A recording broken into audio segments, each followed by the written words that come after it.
one of the points that I would make, and Bennett is correct on this, but you can disagree without being personally disagreeable with each other.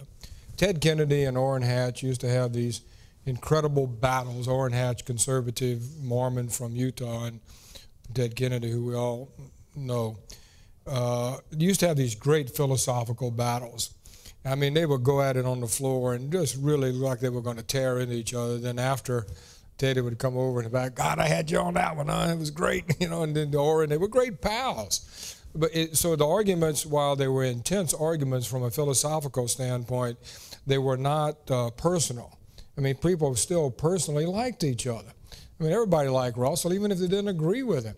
They liked you personally, and that those personality encounters, I think, was so important because they could strongly disagree on policy without really cutting off the bridges and ties that you'd have to have, because a person you may disagree with today may have to be a partner on the next issue that comes up. And I think that is substantially changed. There's not enough interaction between the two parties, even in the Senate Bennett now.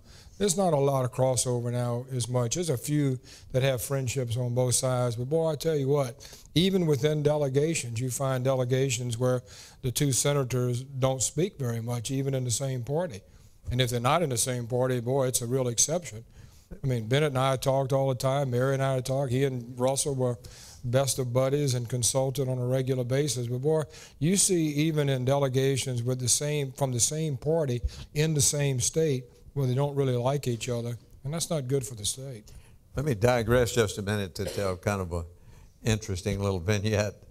Since you mentioned Ted Kennedy, when I first came to the Senate, you know, Chappaquiddick had happened not too long ago, and Teddy Kennedy was not the most popular man in Louisiana. But Teddy's office was right across the hall from mine, and we got to be really good friends. And he was a tennis player, and he would invite me to play tennis, and I went up to Chappaquiddick, to the compound and all that with him. And, you know, I didn't talk about that much when I came back here.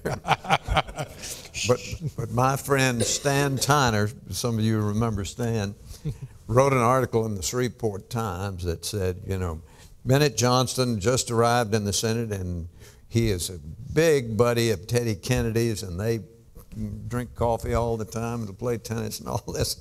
I said, oh, Stanley, why did you do that to me? It took me months and months to live that down. But, of course, the fact of the matter is you make friends not just across the aisle, but with people with whom you don't vote alike.